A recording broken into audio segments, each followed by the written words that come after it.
Hey guys, welcome back. So today I want to answer a question I see quite often in the comments section of my videos. I wish I could answer all of your questions. I simply can't due to the volume, but those questions that are reoccurring, I will try to get to if I can, or if it's a question that I really look forward to answering, like this one. The question I want to answer this afternoon is, if I had to pick between one or the other, which would I choose? The Scorpion EVO or the Sig MPX? Both are currently available as pistols, and even though this one has a brace on it, this is the Sig MPX, it has the side-folding SB Tactical brace system on it. It is a pistol. However, I have converted my Scorpion via Form 1 e-file to an SBR, which is why I now have the MOE stock on here. I will let you guys know if you have filed an e-file Form 1, it took me about 4 months to get this back. I also noticed today on Facebook that Sam Cummings posted a copy of one of his Form 1s he just recently received from the e-file system, and it took him just about 4 months to get his back as well.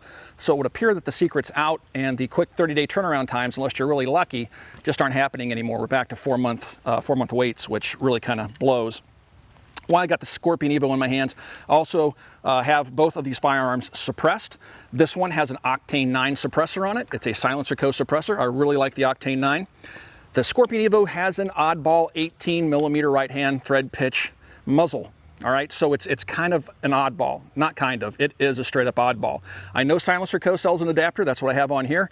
I'm sure other companies will be catching up given the popularity of these pistols.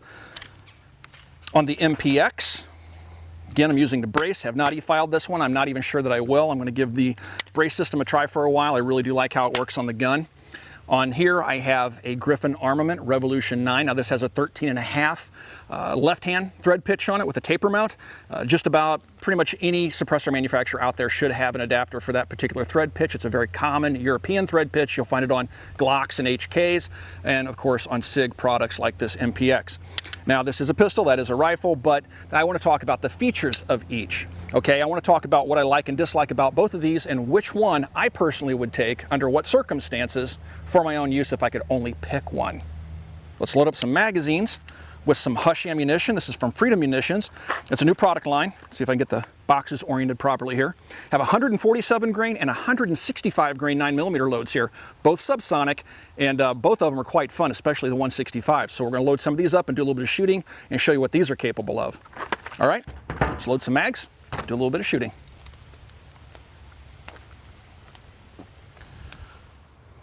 I have 10 rounds of the 165 grain Freedom Munitions Hush ammunition. This is a new product. This stuff is silly quiet. Again, it's a 165 grain bullet, and it's so much fun to shoot. What's crazy about it is when you're shooting it, the bullet is so slow. Now, we have chronographed this to go right around 800 and just over 800 feet per second out of the Scorpion EVO. It's going about 800 feet per second, but it's so slow and so big, you can actually see it like a tracer going down range. If you're shooting it at 50 yards or beyond, almost every shot you can see through the optic, man, you can see that bullet tracing right towards the target. It's really cool, but it's also extremely quiet. Check this out.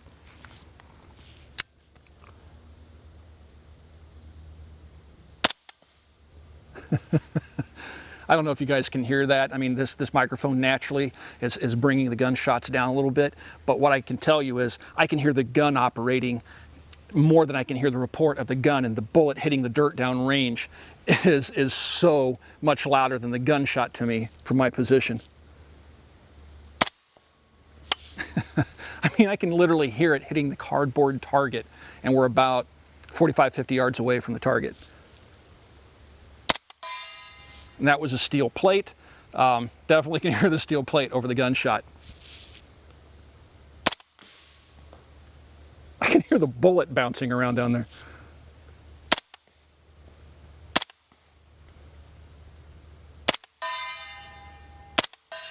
Now, the drop on these 165ers is considerable. All right, so you will have to compensate at range. If you zero at 25 yards with this thing, you're going to have to use tremendous holdovers at 50, 75, and 100 yards because that bullet drop is a lot.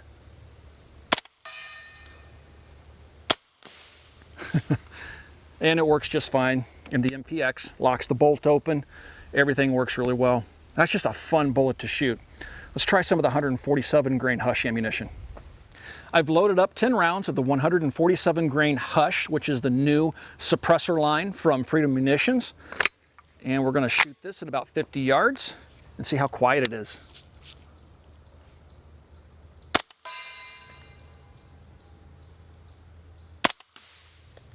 Very quiet. I mean, I can hear the round hitting whatever's downrange. Obviously, that first shot was a steel plate. The second one, that thud that you heard, it's just hitting wood.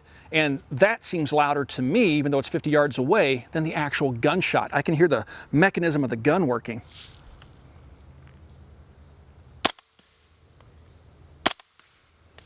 Very much hearing safe, okay? You don't have to worry about using ears when you're using subsonics like this out of a gun like the MPX.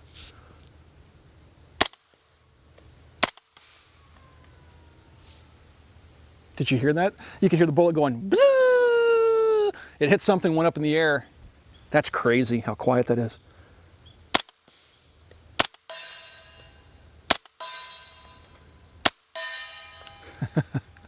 Again, functions just fine in the MPX, and I really enjoy shooting those subsonics. The sonic boom from a 115 grain is to the point where it's almost not even hearing safe. It cracks really loud downrange. Those subsonics, they're more expensive, but man, if you suppress a firearm, definitely pick up subsonic ammunition so you can really appreciate just how quiet the guns are. Again, they come really close to being what I call Hollywood quiet. I have some of the 165 grain Freedom Munitions Hush rounds that we're going to fire out of the EVO, the little Scorpion. I will say I really like the magazine release on the EVO more so than I like the traditional AR-15 type release on the MPX. It's just so easy to hit that release, grab the magazine. I like to strip magazines, but even if you don't want to, it's easy to hit with the other finger and just drop it right out. Very neat setup. All right, let's see how these 165 grainers function out of here. Now this is the SilencerCo Octane 9 9mm suppressor, and the Rev 9 is what I'm firing on the MPX. These bugs are like right in my eye.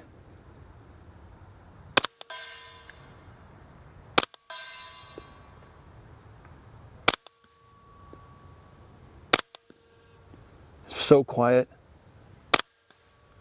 Very, very quiet. So this gun, suppressed, is making a little bit more spring noise. I can hear the spring operating in here, has a bigger bolt. I would say that the recoil impulse is a little bit less on the MPX, not significant. There's certainly no significant recoil with this gun.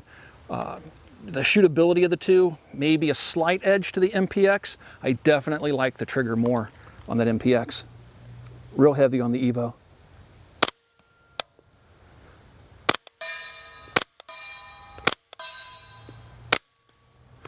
Yep, locks open just fine. Functions great with those 165s. Boy, that's a tough call in terms of shootability. I really like both of these guns. The EVO's very shootable, as is the MPX, but no issues with the 165 grainers. And with regards to suppression, they both suppress about the same. I can't really hear any difference. They're both extremely quiet with the subsonic ammunition. The one thing that I will say though, I much prefer shooting this suppressed over the MPX because of all the gas and stuff that I get back in my face using the MPX. It has the same flaw as most AR-15s, and because you can't put a different charging handle in there with the gas trap on it, you're just going to have to eat that debris in your face and the smoke. And we're protection, eye protection. This thing, I haven't felt anything hit me in the face at all while it's being run suppressed. I should also mention that both of the guns fire from 30-round magazines, although the EVO will come with a 20-rounder. The 30-rounders are what you can buy online, and they're relatively easy to come by.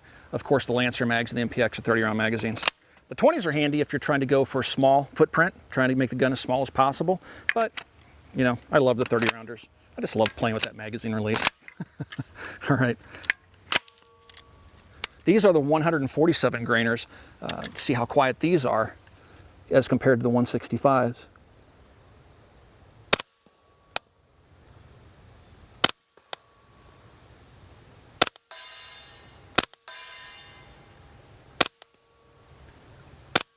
You know, those 147s are just as quiet to my ear. I can't really tell a difference.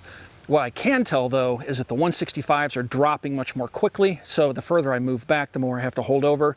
Not so much so with the 120, I'm sorry, not the 124s, the 147s. The 147s are, I'm still having to hold up just a little bit, but not nearly as much as I have to with those 165s.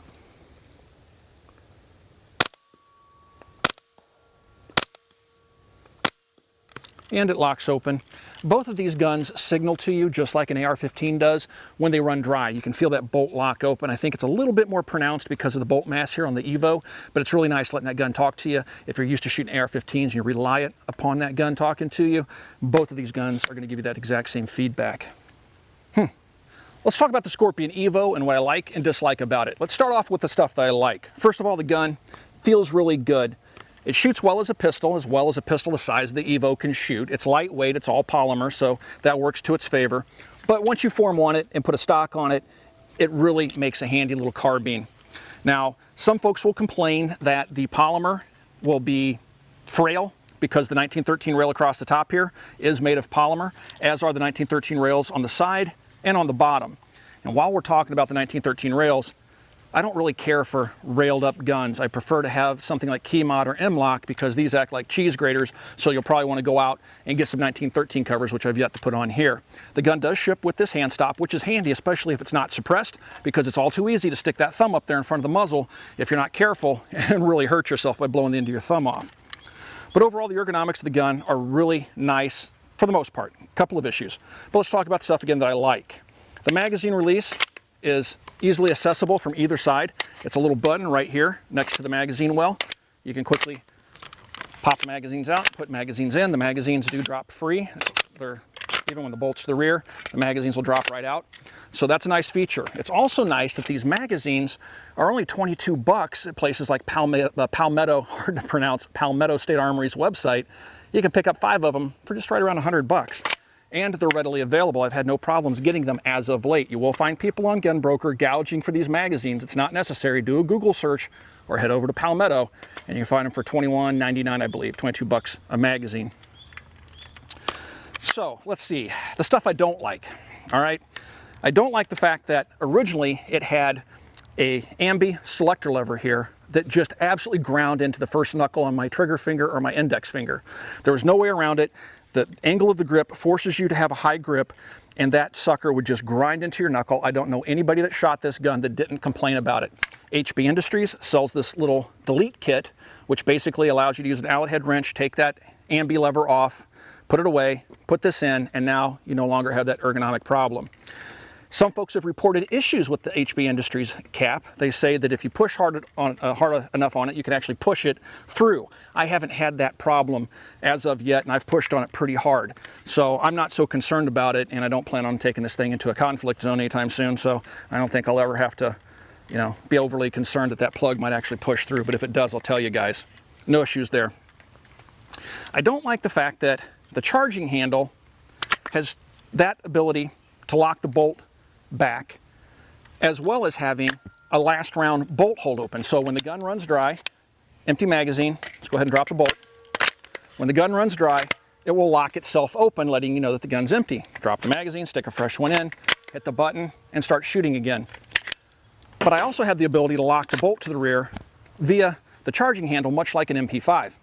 Now the reason I don't like that is, let's say I do that, I lock the bolt to the rear, grab a fresh magazine, hit my bolt release, nothing happens. It's because I got to go up here to charge the weapon, okay? I don't like that redundancy. I would prefer to have one or the other, and I personally like the bolt release right here on the side of the gun. Let's see, what else do I like about it? Oh, I do like the fact that you do not need a riser mount for a red dot sight like the T1 Micro. You have enough distance from where your cheek sets to where the sight sets that you don't need that riser mount. Saves you some money, reduces complexity, and it just makes a more streamlined package. The grip angle is a little bit odd. I wouldn't say it's ideal, but it works quite well, and it does force that high grip. All right, no QD mounts. You have just regular hook sling attachments here, but that's easy enough to get around for me. I don't really care that much. If I really want to sling it, I'll just get a Savvy Sniper sling with hooks. Not that big of a deal. The only thing that's, last thing I should cover off on is that 18mm thread. It is an oddball. SilencerCo does make an adapter for their suppressors. I hope other people do as well. But that 18mm thread, you're not going to put any other muzzle device on the gun except for those people that are actually going to the trouble of making adapters for that thread.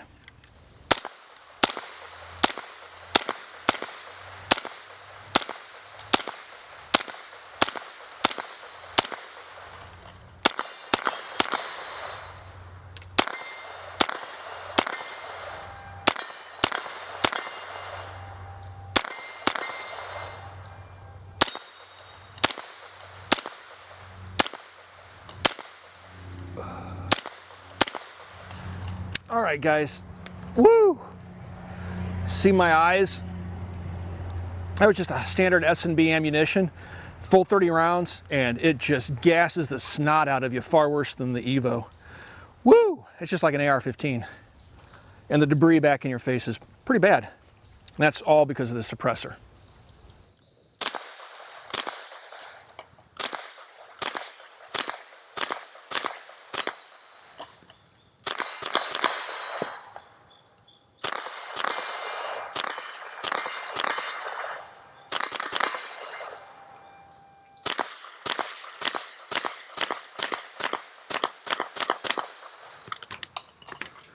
You know what? No gas in the face. Much more pleasant to shoot suppressed. A lot more pleasant to shoot suppressed. So let's talk about what I like and dislike about the MPX. Let's start off with what I like. First of all, the ergonomics are spot on. If you're used to the AR-15 rifle, which most Americans are, you're going to find the controls of the MPX to be extremely familiar and comfortable. They certainly are for me. They're right where you would expect them to be. Selector lever is ambi. It's right there by your thumb, so it's easy to access. The magazine release, right where you would expect it to be. However, unlike a lot of AR-15s, you have full ambi controls, so you can release the magazine from the other side. The same thing is true of the bolt release. We have a standard ping pong paddle release here, like the AR. However, on the other side, there's an ambi release right there. So the ambi controls are nice. It even has a little AR-15 type dust cover, okay? So you can seal the gun from the elements.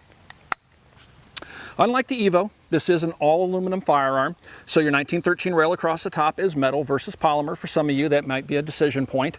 You know, I don't plan on beating on either one of these guns hard enough where I would actually break the polymer rail of the EVO, so unless just dropping it from shoulder height will do it, which I don't suspect it will, I'm not all that concerned about the polymer rail. But some of you guys like metal, and I can understand that. So the MPX is 100% aluminum, which makes it a little bit heavier than the EVO, certainly. I also like the fact that the MPX has a 1913 rail here on the rear end, so that leaves the options open for not just what Sig might come up with, but what the third-party market might come up with for attachments here on the rear end. Now again, this is the Sig folding mechanism for the SB Tactical brace system. I like the sights that come with the gun, really high-quality sights, all metal. So they're good backup sights. I don't get hung up on the whole co-witness thing, which is why my rear sight won't deploy. I prefer to have a quick release system like I have on my Comp M2 here. This is an AEM mount. If I have a problem with one of my aim points, which is a very unlikely event, but should I have a problem with it and it fails me, I can still shoot close range without a dot. If I want to get the sight off the gun, I push a button, flip a switch, sight comes off, I can throw the sights on if I want to. If the thing gets caked in mud, co-witness isn't going to help you anyway. You're going to want to be able to take your sight off so you can use your iron sights. Again, an ADM type mount will allow you to do that, but that's not a feature of the MPX. I kind of digress a little bit. So those are some of the things I like about it. I also like the fact that it doesn't have, you know, 1913 rails on the bottom and on the sides. It has screw panels here so you can bolt on the rail sections that you need. It's a nice touch. I prefer that over the cheese grater. And it does come with a hand stop. You'll want to make sure that you adjust this to a point where it keeps you from putting your thumb in front of the barrel. Now, another feature of the MPX that I really like are the Lancer magazines. Lancer makes extremely high quality magazines. In my 5.56 realm for my Tavor and for all my AR-15s, I'm going over to Lancer 5 magazines. So I was really excited to see the fact that Sig had partnered with Lancer to produce these magazines, which have steel reinforcements, where the EVO does not, but I've not had a problem with the EVO magazines, which is just a nice touch. I very much trust Lancer products, so I like seeing that in the gun. Downside, they're expensive. I bought a couple of these magazines when I was in Tucson, and I paid $69 for the magazines, and I was happy to pay it because you can't find them anywhere online, and if you do, like places on like Gun Broker, the scalpers are selling them for $100 a magazine or something ridiculous. So that's one of the downsides. Let's talk about the downsides. Magazines, high quality. Downside, very hard to find magazines right now, and when you do, they're extremely expensive. Another downside of the rifle, or I'm sorry, pistol, I haven't Form 1'd it yet, I may in the future. The pistol does not have like a left-hand charging or right-hand charging. It has the good old-fashioned T-handle, the one universally hated feature of all AR-15s for the most part, and Sig decided to put it on this gun. Not only did they put the T-handle on here, they made it proprietary, so you can't take a BCM gunfighter and stick it in here and give it ambi controls. So they not only gave it a T-handle, but they made it non-ambi. So it only releases from the left-hand side. Works great if you're right-handed, doesn't work so great if you're left-handed. You're gonna have to reach over and do this, which I find to be less than ergonomic or comfortable. But because it is somewhat a standard T-handle, it's not standard dimensions, but it does use a roll pin here. If you want to put a YHM extended release on here or something like that, you could get away with it. However, you're not going to be able to put a release on the other side, not until somebody comes up with something to replace the factory T-handle. Hate the T-handle. The only other thing that really jumped out at me, we just discovered this afternoon, I've shot the gun quite a bit, no malfunctions, no problems, but I was making sure that my suppressors are tight like I always do. I noticed some play in the barrel. It wasn't in the can, it was in the barrel. The barrel was moving around quite a bit. The gun strips very easily, just 2 push pins, do like that. Took the handguard off, it just slides forward once you break the upper and lower apart. And there are 2 bolts here that hold the barrel in place. A nice feature is that you can take the barrel out very quickly and replace it with a different barrel, change calibers perhaps in the future, or change barrel lengths. But the downside is that those bolts did not appear to be Loctite. It didn't take them all the way out, but they offered no resistance. They screwed right in and out. They had backed out. There's not a ratcheting system on the bolts like you might find on a Scar. When you remove the barrel on the Scar, those bolts ratchet so they won't back themselves out.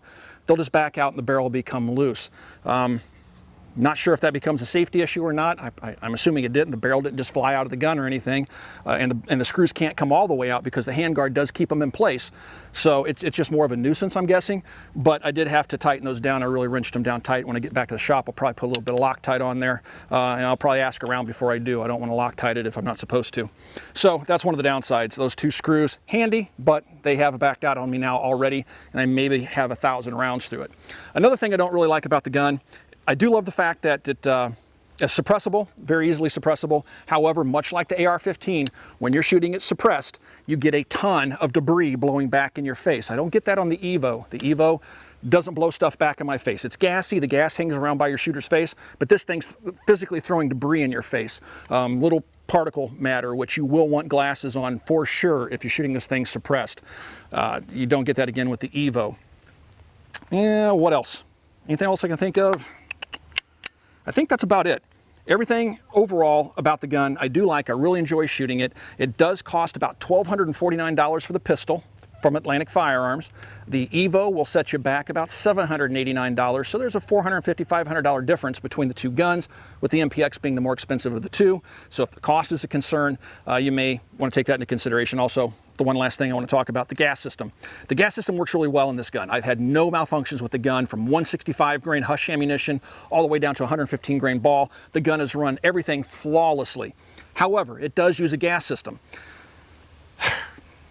I'm inclined not to like a gas system on a 9mm carbine. I prefer straight blowback like the EVO. It's just more simple, fewer parts to fail.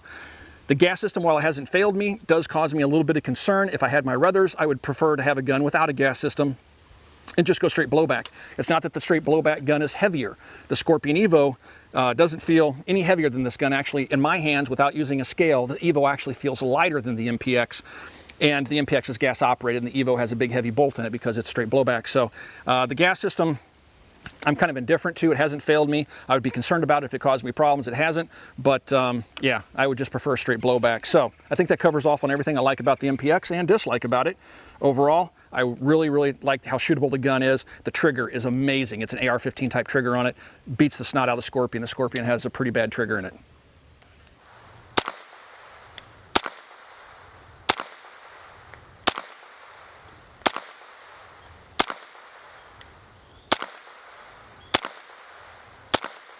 Let me show you guys what the 2 guns look like fully field stripped per their instruction manuals. Up top here, these 4 parts, that's the EVO. 1 pin takes the entire gun apart. The bolt is straight blowback, so it's very simple. You can't get any easier than that. Very AK-esque in its design, in that even with gloves on, I can easily field strip the EVO. Over here, let's count the parts. 1, 2, 3, 4, 5, 6, 7, 8, 9, 10, 11, 12, 13 parts. 4 versus 13. Much like the AR-15, the EVO's bolt and carrier is a very complex arrangement. You have a bunch of tiny pieces like pins and firing pin springs, a bunch of little tiny parts. and then when you break it down, your handguard comes off, upper and lower receivers come apart. So when it comes to simplicity of design, the EVO is a far simpler design overall and very easy to field strip. This, you're going to have to read a manual. This, you could probably figure out on your own. So there you have it, the two broken completely down.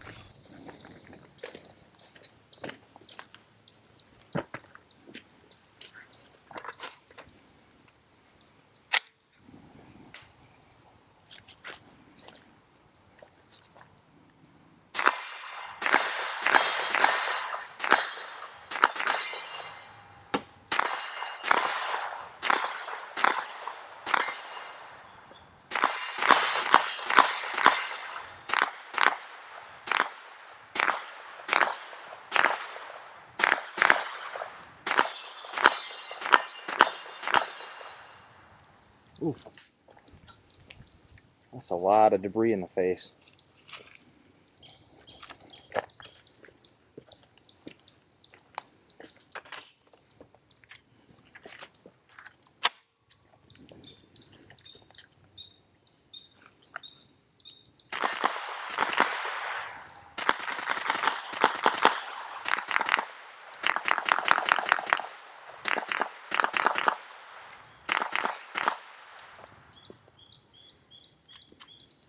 Way nicer. No gas in the face at all.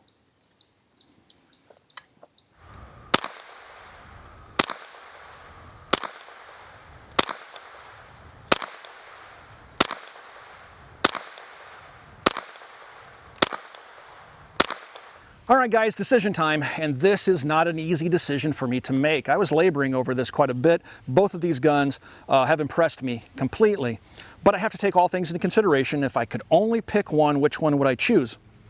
Well, let's talk about some of the key deciding factors. First of all, cost. The EVO, the Scorpion, is considerably less expensive in all aspects than the MPX. The gun itself is less expensive, the magazines are less expensive, so that cost is significant. If you only have $1,500 to spend, the EVO is going to be the way to go because you can get the gun, some spare mags, and some ammo and head out to the range. If you have $1,500 to spend with the MPX, you're going to get the gun and a little bit of ammo, and that's about it because you're not going to get a whole lot of magazines given they're $70 or more a piece, and plus really hard to find right now. Another thing is I like to suppress everything if I can.